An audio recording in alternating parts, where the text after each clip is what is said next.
Thank you, Mr. Chairman. As you know, the administration's plan to end the Title 42 expulsion authority. And again, I'm a big believer in Title 8 instead of Title 42, even though I support Title 42. And there are three things that the administration is doing. They did an agreement with Panama and Colombia.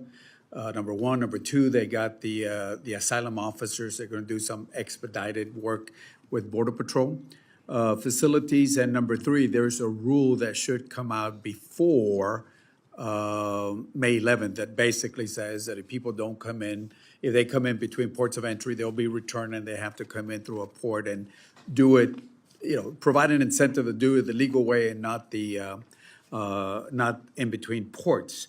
And since I represent a lot of border area, that's important to me that people are not crossing our lands. Number one. Now, I want to see what ICE is doing to do this because I'm concerned about a couple things. Big picture. According to Secretary Fudge's statement that she provided just recently, she says that there are a shortage of almost 7 million affordable housing units. And for every 100 extremely low-income renter, there are only 33 rentals available. So I want to put that outline out there. Now, looking at the top 10 parole notice to report appointments for backlog locations as of April 7, 2023. And as you know, there's the NTR, which is a notice to report to ICE. And then traditionally, we've used the NTA, notice to appear before an immigration judge. So the notice to report is a step in between before they go to an immigration judge. So if you can work with me on this time period, the top 10 backlog locations, New York, number one, mostly booked through March of 2033. They got about 32,000 plus there. San Antonio, I was surprised about San Antonio, but it's number two, booked up through March 2023. Miramar, Florida, Los Angeles, it goes on Jacksonville, Milwaukee, Chicago, Washington, Denver, and then Mount Laurel in New Jersey rounds up the top. So it goes from 2033 to March of 2027. So they go to ICE and report. Let's take New York. They'll report up to March of 2033. Then they get a notice to appear, an NTA, notice to appear, and then that's another 2-3 years before they can go up to a judge. So if we take 2033, add another 2-3 years, we're talking about 2035 or 2036. So keep in mind, the affordable housing units, I mean, they got to live somewhere. And I'm concerned about what's happening here. So my question is, what is ICE doing to expedite some of the work? Are we looking at detention, as the chairman mentioned? Are we looking at more additional removal flights for the ones that should be removed? What are we looking at? Do you have enough resources to fund, to execute these strategies? Because again, it's a little concerning that some of them have to wait to 2033 just to appear before you, and then they have to get another 2-3 years before they even go to an immigration judge to get either a stay either they stay or they get a final deportation orders. And I think we have over 1 million final deportation orders that are still pending on that. So start off with, my concern is for folks that live here in the U.S., there's not enough housing, but then we're adding all this extra folks coming in. No, good question. I think there's a number of efforts that are underway that's going to help us issue NTAs in places like New York much sooner.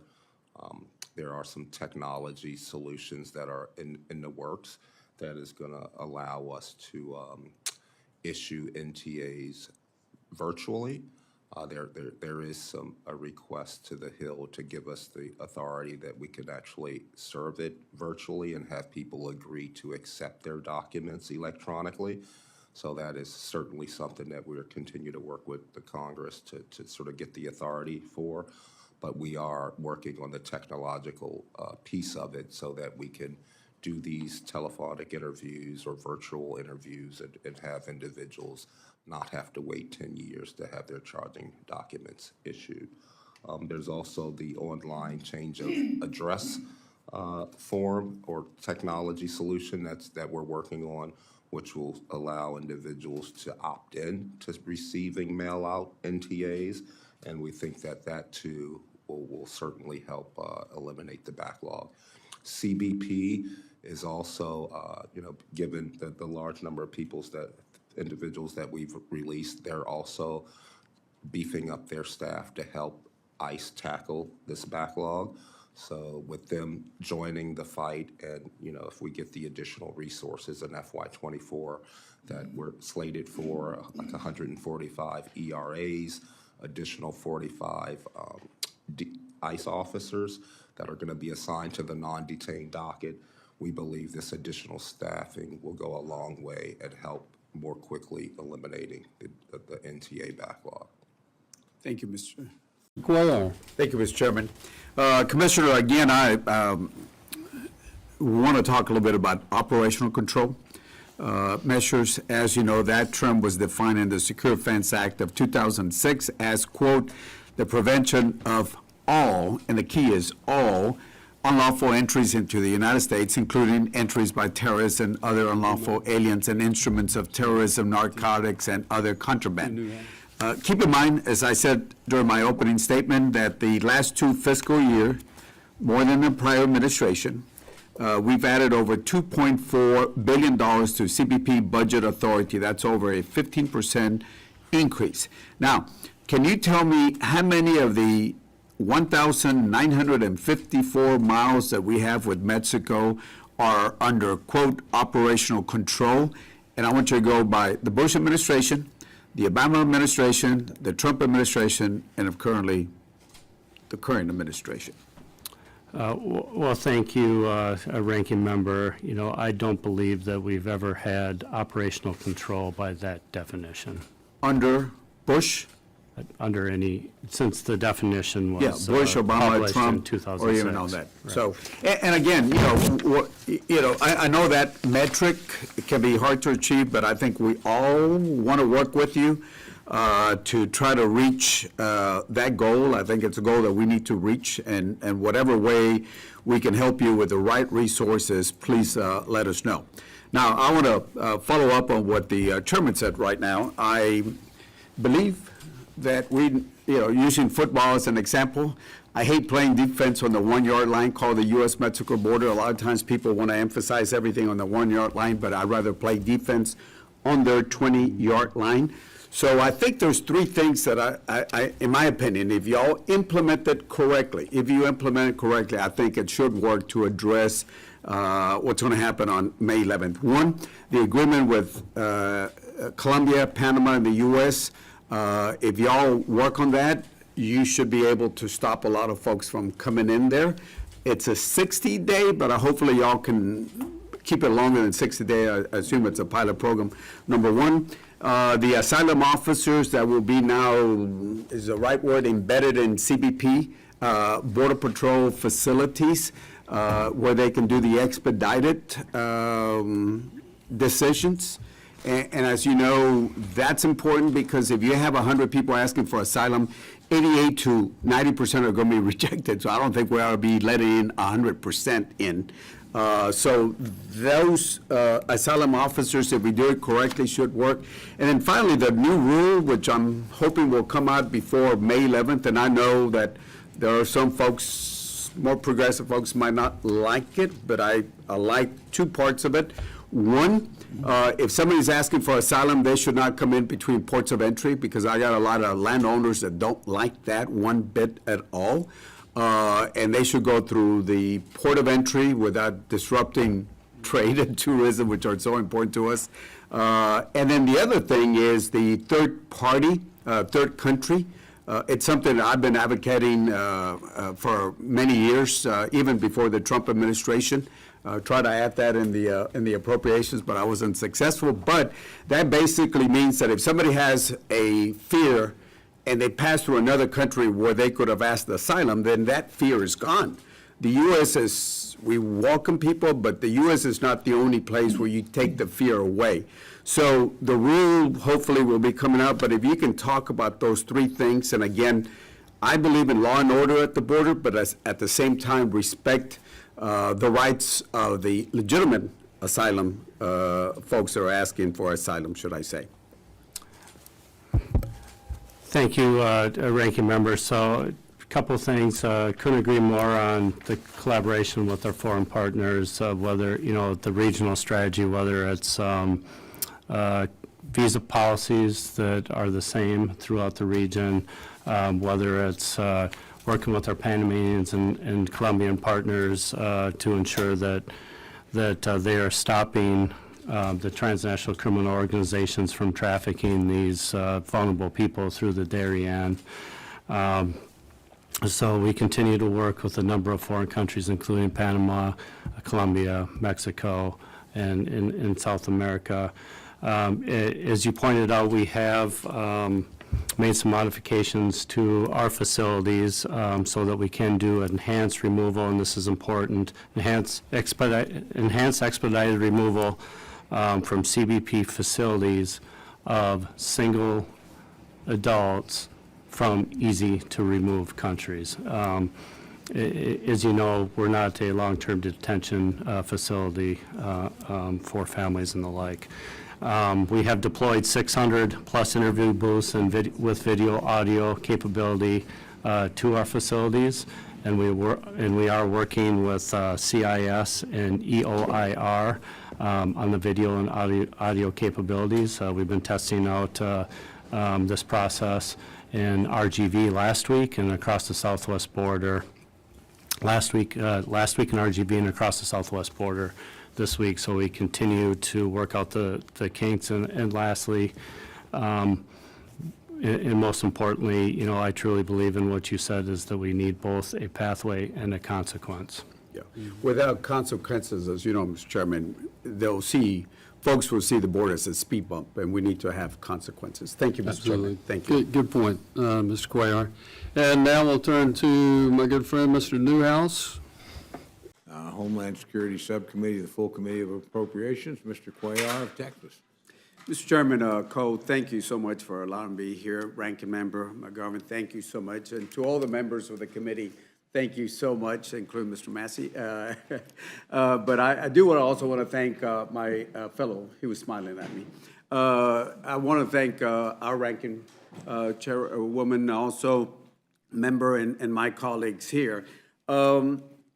I just want to say that, look, if we would do a situational awareness analysis, I think the threat right now is the shutdown, and I wish we would be here talking about a CR instead of trying to pass a bill on Homeland or the other bills that we know are not going to go very far in the next 8 days. In fact, the president just put a statement that he would veto the Homeland Security bill as presented right now.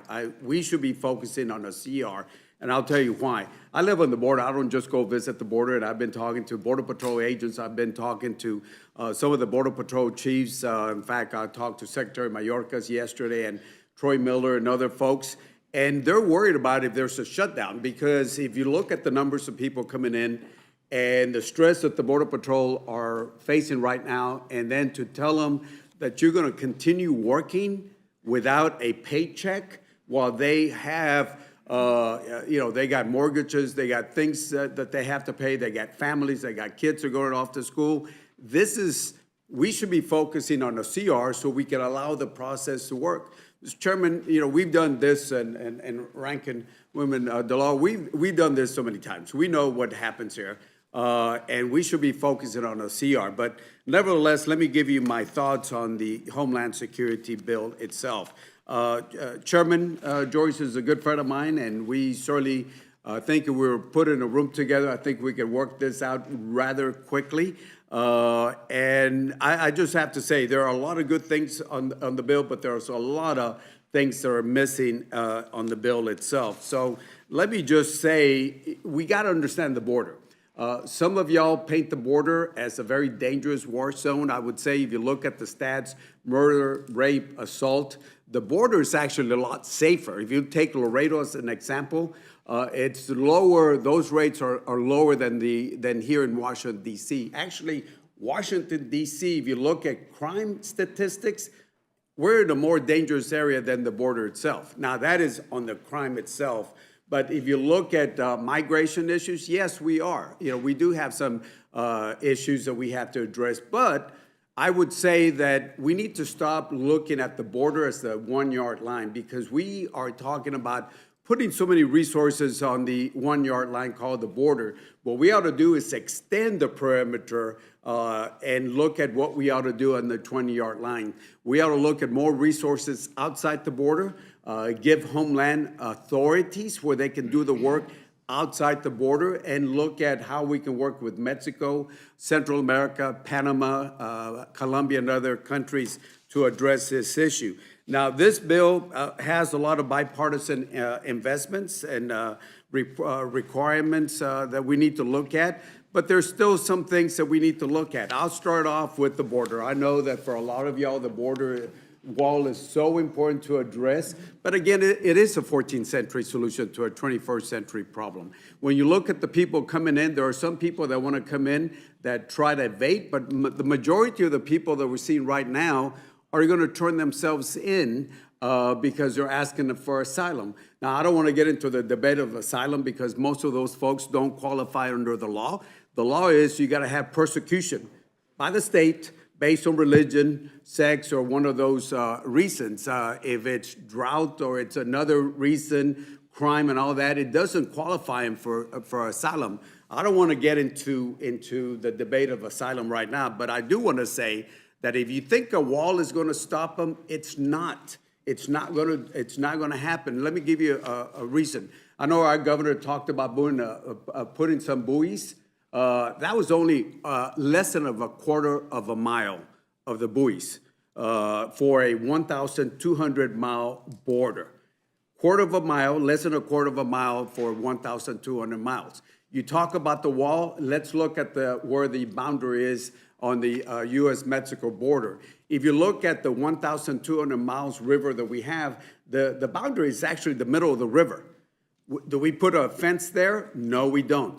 Do we put it at the river banks? No, we don't. Because if you put it at the river banks, the water's going to get it washed off. So we usually put the fence about a quarter mile or a half a mile away from the river. So if somebody's asking for asylum, they'll cross the river, they'll touch the river banks, they'll walk up a quarter of a mile, they'll walk up to a half a mile, and then ask for asylum. So does a fence stop them when we're spending $36 million a mile when we can use $3 million a mile? No, it doesn't.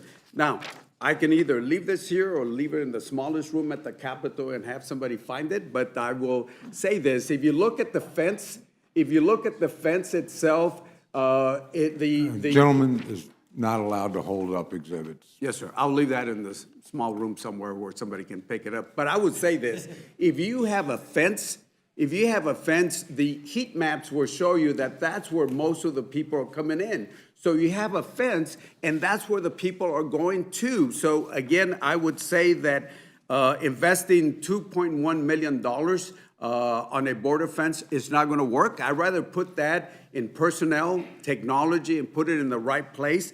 I would ask you also that if you want to take away the shelter and services program, this is something that I started back in 2014. We changed it in 2017. The reason I wanted to start this was because you had border communities, non-for-profits at the border that were handling this.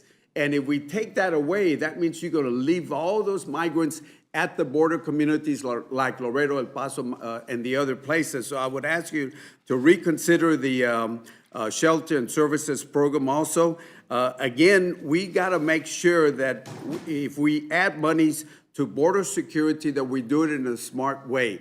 Think about the perimeters, extend it, change the authorities, add funding outside the border as much as we can, And again, put in monies where it's going to make a difference. For example, there's no funding for USCIS that helps reduce the applications for backlogs and help lawful permanent residents become citizens. The asylum seekers don't pay a fee, but the people that have been waiting in line do pay a fee, but we're not putting any resources in there. All I'm asking is allow the process to work. Let us sit down, Democrats and Republicans, and I'm sure that the chairman and I can sit down along with Kay Ranger and Rankin DeLauro. We can work this done. We've done this before, but if we're going to do a situational awareness, the danger right now is not trying to pass a bill that's going to be vetoed, maybe not even pass the floor. The focus should be doing on the CR so we can allow both the House and the Senate, Democrats and Republicans, to work out the Homeland Security bill. Mr. Chairman, I want to thank you and Ranking Member and members. Be happy to answer any easy questions you might have at the end. Yeah, there's lots of easy questions. No, I know. The district I represent is about 100 miles from the border. Obviously, our friend, Mr. Gonzalez, is on the border. Obviously, our friend here, Mr. Cuellar, is on the border. And we've visited many times, together down there. And, yeah, sure. I would yield to the gentleman. You seem to want to jump in. Yeah, no, thank you. And look, we're all on the same page. We want to secure the border. Nobody wants open borders. I certainly don't want open borders. We just got to figure out how we get there. But it takes a little input from all of us. I mean, I know we got a lot of smart folks on the Republican side, but there's some of us on the D side that we can contribute in getting there. And that's what we're asking. And we're just asking, how do we get there? You talk about the wall.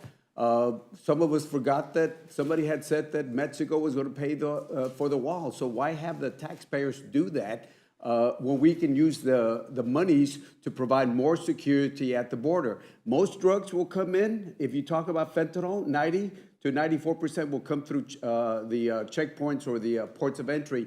Why not put more money there? Why not jam where the fentanyl is coming from, where the precursors are coming in through 2 ports of entry in the Pacific side of Mexico? Let's jam it over there before they get over here to our U.S. side. If you want to stop drugs, look at the ports of entry. If you want to talk stopping folks, you got to have repercussions at the border. We're on the same page on that. But also keep in mind that people come into the U.S. so many ways. The number one visa overstays come from not Mexico, but actually comes from Canada. Nobody's talking about a wall between the U.S. and Canada, but that's the number one violator of visa overstay. So again, all I'm saying is when we talk about border security, let's be smart on how we secure the border itself. That's all. And I emphasize that. I don't know if you've been getting what I've been saying. We ought to put more resources outside the 1-yard line called the U.S. border.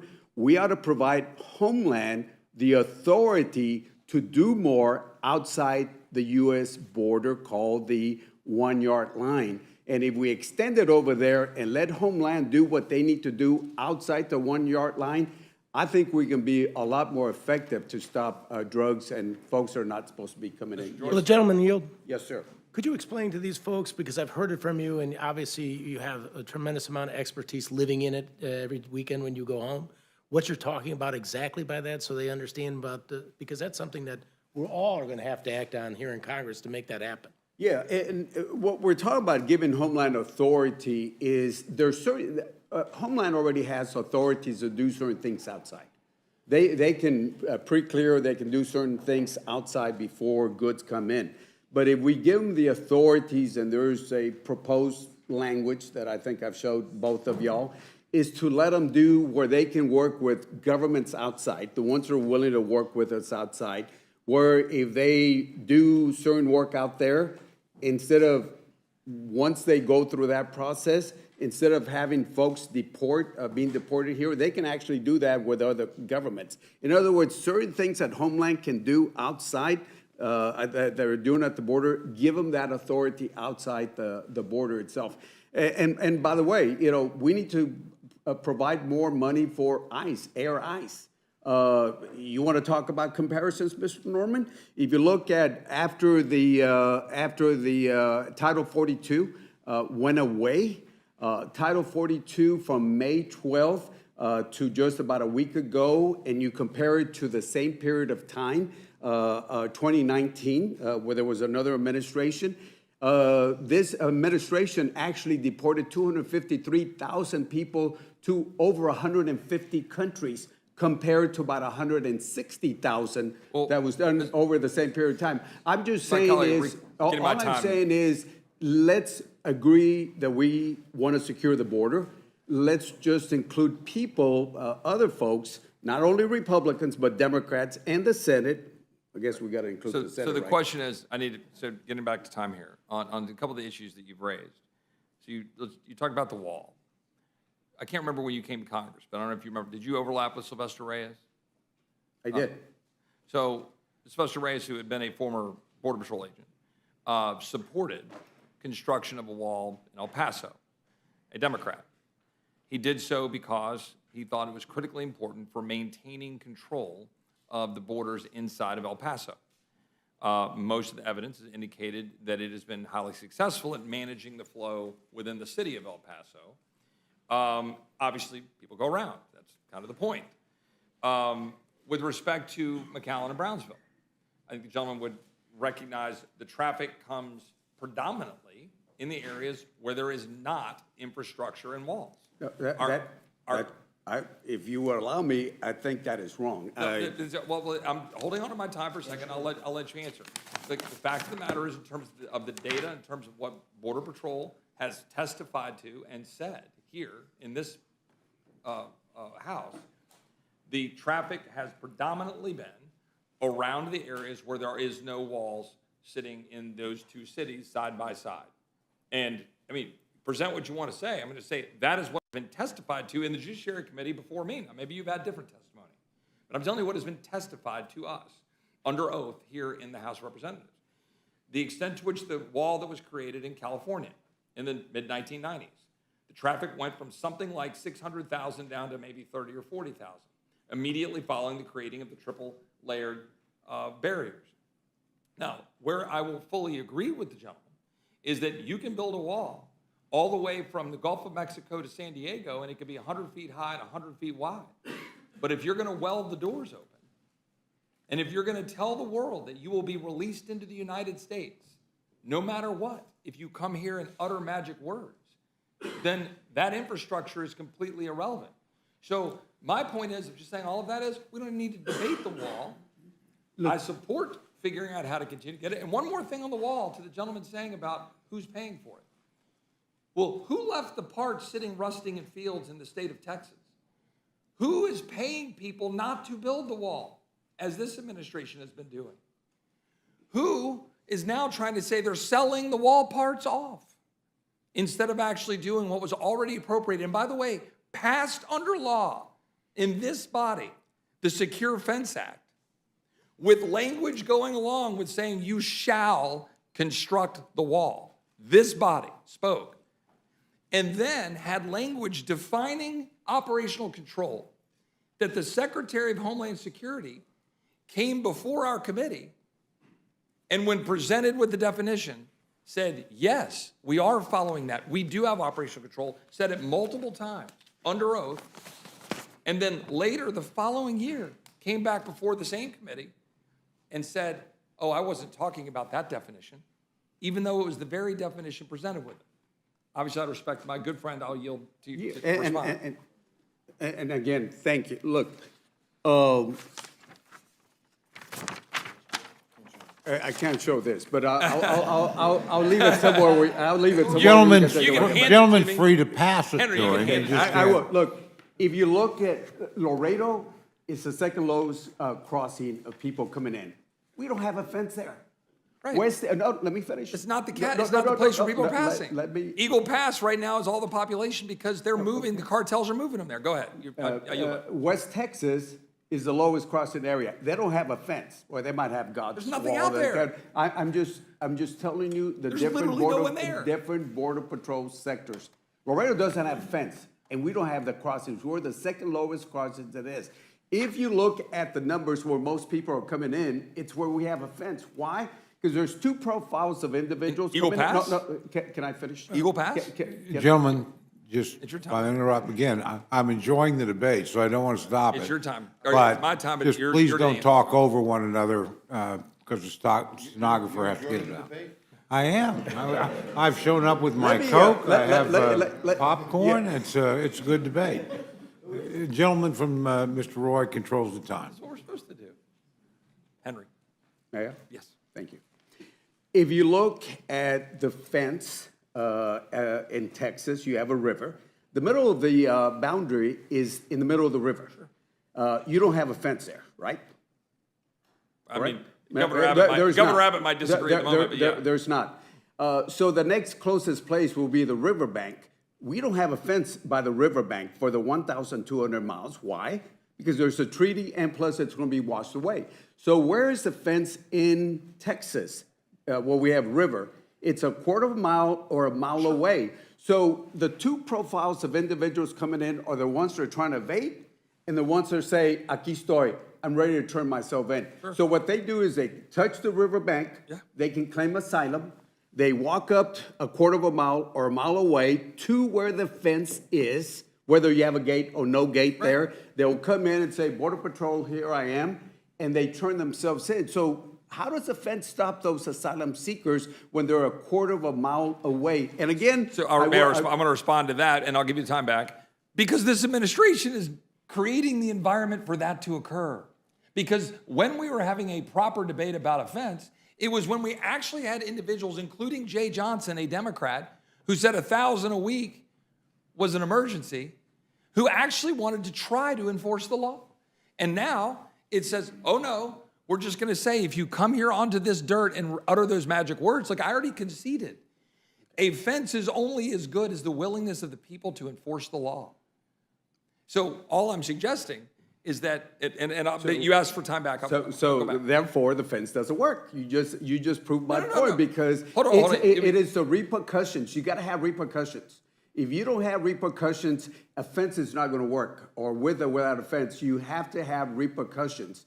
You got to have the right policy. We're in agreement there. So we agree on that, except to say that therefore a fence doesn't work because you open the doors and because you say if you come up to the line, you say if you welcome them in, the fence doesn't work. The fact is, fences, of course they work. And the question is, fences plus law plus enforcement. The fence at the White House is only as good to know as if you're going to get your head blown off if you go over it.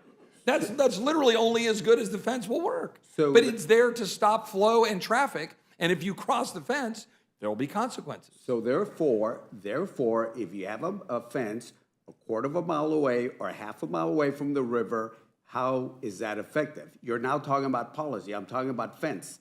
We're It's talking about the effective fence. if you enforce the law. You got to have. So in getting to the enforcement of the law, does the gentleman agree that the ICE memo under this administration, the guidelines for the enforcement of civil immigration law, and Kerry Doyle's memo, follow up, or any similar successor memos that are not allowing for the actual prosecutors to do their job because it's using prosecutorial discretion to say, don't enforce, that's undermining ICE enforcement? So, and I support ICE. But we're talking about the fence. Let's talk about the effectiveness. But if you let people into the country and you don't enforce the law, Gentlemen, period, again, how please, good is you it? can't talk over one another. As much as an Oklahoman, I enjoy watching Texans fight. Got to do it one at a time. If we're talking about the effectiveness of fence, that's one thing. If you want to talk about policy, that's a different thing. And so on policy, we got to have repercussions. And going back to why we're here, why are we here? We ought to be focusing on a CR so we can have time. We got 7 days, 8 days to make sure the government's shut down. If we have our government shut down, I've talked to Border Patrol, talked to them right before this meeting, talked to them last night, I've been talking to them because I live at the border. I don't just go visit the border. And I talk to them. I see them at church, I see them at stores, I see them everywhere. They're worried about it. Yeah. And if we have a shutdown, we ought to defund Border Patrol. I don't want to defund Border Patrol. I want to make sure that we provide the money. They are going to be very demoralized if they have to keep working and not get a paycheck on it. And I agree. Will the gentleman agree that they are massively demoralized in their current state and that they're sitting there at 19,000 out of 22,000? Would the gentleman agree that he has talked to Border Patrol agents who are demoralized right now? they're going to be more demoralized. Are they demoralized right They now? don't like the way things are going right now, and they're going to, surely in 8 days, they're going to really not be very happy. Well, but the gentleman would agree, they're demoralized right now based on the fact that this administration, in the words of Border Patrol, almost universally, not just the union, but the line guys that I know I've talked to, a lot of the same guys, that they're demoralized because they're sitting there saying, we can't do our job.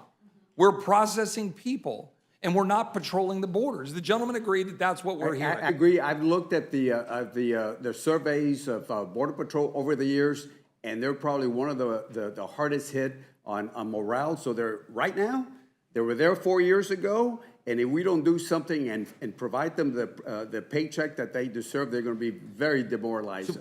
Understanding that The answer is yes.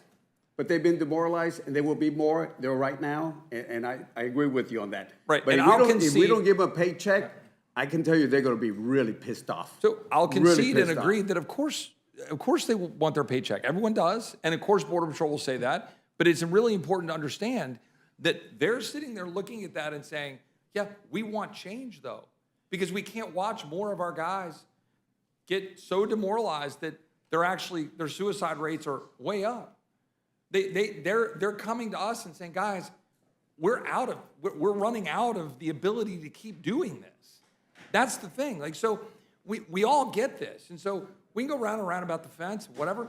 But yeah, you're right. And you think you're making the point that, oh, because the fence is a quarter mile in or 100 yards in or 1,000 yards in, that means the fence doesn't work. I'm making the point that says, of course the fence would work if you actually enforce the law.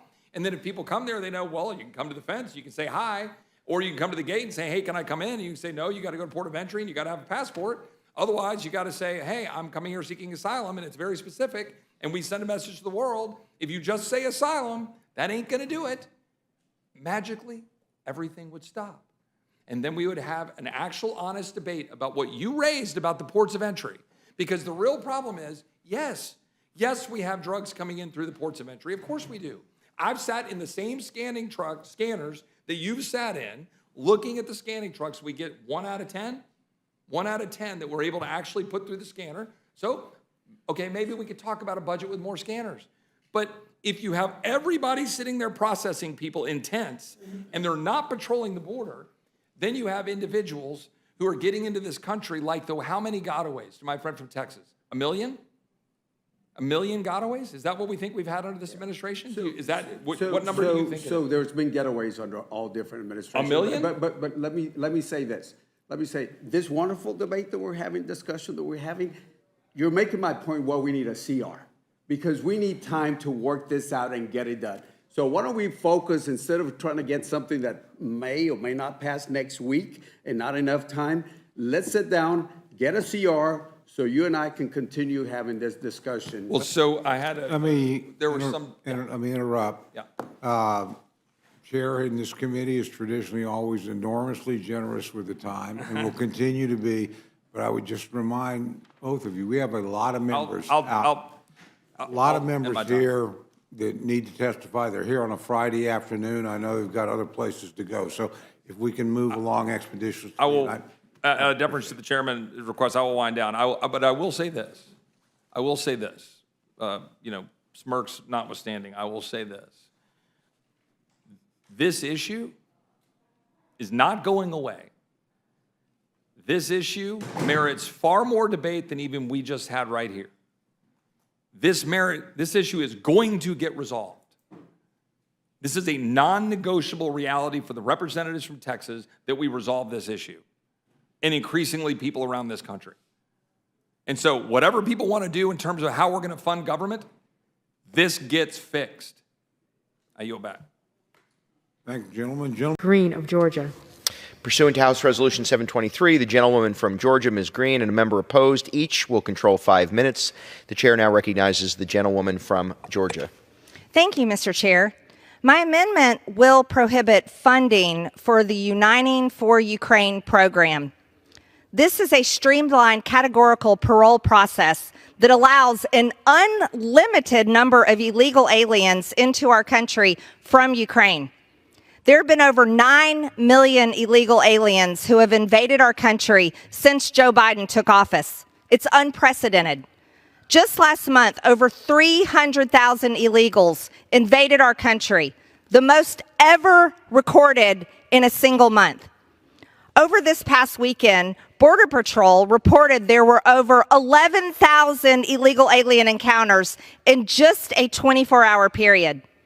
I deeply sympathize with the innocent people in Ukraine, especially since our government is forcing a proxy war there by funding and fueling a war instead of pushing peace in this country. However, America is facing our own war at our southern border, and we cannot stand to address every global crisis when our own house is not in order, yet safe. We cannot afford to violate our own immigration laws on behalf of a global crisis, especially a global crisis that the United States government is fueling and funding. The United States is fueling the war in Ukraine by sending tanks, ammunition, F-16s, and over 113 billion taxpayer dollars and counting, especially when the debate in Washington and the argument is about more money for Ukraine. The Uniting for Ukraine process grants mass categorical parole to these individuals, which is a complete violation of our own immigration laws. Parole is to be granted on a case-by-case basis as required by the law. Although many claim this specific process is granting parole on a case-by-case basis, based on a proven track record, this administration doesn't even know what case-by-case means. They just know mass migration into the United States. Joe Biden and Secretary Mayorkas continue to abuse our immigration laws and grant categorical parole for illegal aliens into our country. Secretary Mayorkas has already granted temporary legal status to 75,000 Ukrainians under the temporary protected status designation, which includes benefits such as work permits, social security numbers, and driver's license. This Uniting for Ukraine process has no numerical cap, which means an unlimited number of illegal aliens from Ukraine can come and displace American workers. Our country needs to put American citizens first for once. We need to win the war at the southern border that the Mexican cartels are waging on our country before granting parole to an unlimited number of individuals and allow them to remain here for an indefinite amount of time. Mr. Chair, I reserve. Members are reminded to refrain from engaging in personalities toward the president. For what purpose does the gentleman from Texas seek recognition? Mr. Chair, I claim the time in opposition. The gentleman is recognized for 5 minutes. I rise in strong opposition that prohibits funding for Uniting for Ukraine program. In life, we have to make a decision. Either we're for good or for evil. Either we're for democracy or we're for dictatorships. And this Uniting for Ukraine program allows Ukrainians that are displaced by the Russian invasion of Ukraine to apply to come to the U.S. through humanitarian parole. This amendment seeks to stop a program that blocks thousands of Ukrainians from entering the country. It plays in the hands of Russia. Russia, here again, an attempt to cut any support for Ukraine as they fight to defend the country from an illegal Russian invasion. Putin is attempting to rewrite the map of Europe through the use of force. He's doing so in violation of international law, is deliberately killing civilians, destroying the economic livelihood of Ukraine, and taking kids from Ukraine over, stealing the kids over and taking them to Russia. War crimes are being committed on a mass scale, and the United States and the democratic nations of the world must continue to strongly oppose him. And again, I remind members, this bill passed on June 21st, 2023. Here we are at 9:40 p.m., and we're going to be here till about 2, 3 o'clock in the morning. I don't mind working. My parents were migrant workers, and they worked hard, so we can work, and we'll stay here to whatever time. But the point I'm trying to make is that instead of looking at this bill on June 22nd, 2023. Here we are a few days before the shutdown. And again, I remind, the last 5 shutdowns have been by Republican-controlled houses. This Saturday or this Sunday at 12:01, we will see probably the 6th Republican-controlled shutdown that we have. Again, we want to work with you. I want to work with my good friend, who's always in a good mood, Mr. Joyce again. I want to work with him on this. But again, you can't say, we're the majority, you're in the minority, you're not going to have a say-so.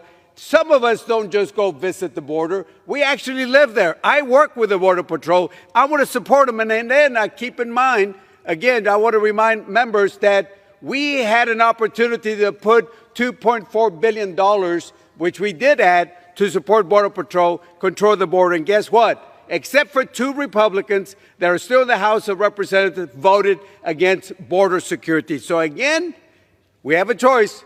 It's either good or evil, either a dictatorship or democracy. I stand for good, and I stand for democracy, and I ask members to vote against this amendment, and I yield back the balance of my time. The gentleman yields. The gentlewoman from Georgia is recognized. Mr. Chair, how much remaining time do I have? The gentlewoman has 1 3/4 minutes. Thank you, Mr. Chair. Again, I'll remind the House and the American people watching at home, Democrats aren't worried about shutdowns. They love shutdowns. They shut down America for almost 2 years. People are still suffering from the Democratic communist shutdowns. I don't know why they keep complaining about it, because they're the party that forced it on the American people, while they're complaining about it for themselves. That is so pathetic. Everyone in here gets a taxpayer-funded paycheck. So don't whine about shutdowns when you shut down America on the very people that paid your salary. But let's talk about allowing an unlimited number of Ukrainians into the country on the American taxpayer dime. This war is not supported by American taxpayers, not Americans. Over 55% of Americans do not want to fund it anymore. And we want to talk about funding Border Patrol agents. Let's talk about funding Border Patrol so they can secure our border, not be the welcoming committee to the entire world for the United States of America. Mr. Chair, I ask the House to pass my amendment, and I yield. The gentlewoman yields. The question is on the amendment offered by the gentlewoman from Georgia. Those in favor say aye. Those opposed say no. In the opinion of the chair, the ayes have it. The amendment is agreed to. It is now in order to consider amendment number 55, printed in Part B of House Report 118-216. For what purpose does the gentlewoman from Georgia seek recognition? Mr. Chair, I have an amendment at the desk. The clerk will designate the amendment. Amendment number 55, printed in Part B of House Report number 118-216.